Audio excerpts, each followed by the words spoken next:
Once upon a time, an old man lived with his 3 sons in a small village near a vast desert. The man owned 17 goats, which were his main source of livelihood. He sold milk and rented the goats for grazing to support his family.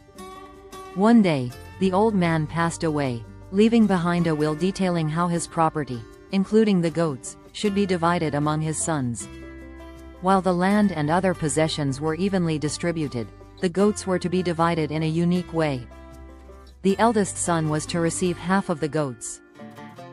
The second son was to receive 1/3 of the goats. The youngest son was to receive 1/9 of the goats. The sons were confused. With 17 goats, how could they divide them into halves, thirds, and ninths? Because 17 is an odd number.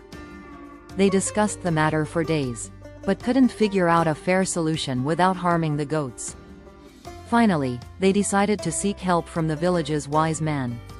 After listening to their problem, the wise man smiled and asked them to bring the 17 goats to him. When the sons arrived with the goats, the wise man added his own goat to the herd, making the total number 18 goats.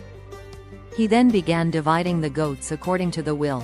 The eldest son received half of 18, which was 9 goats. The second son received 1/3 of 18, which was 6 goats. The youngest son received 1/9 of 18, which was 2 goats.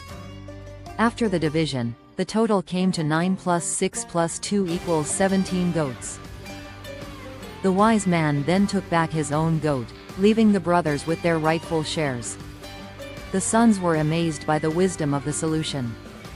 The wise man had cleverly added his goat to simplify the calculation, ensuring that the division was fair and aligned with the father's will.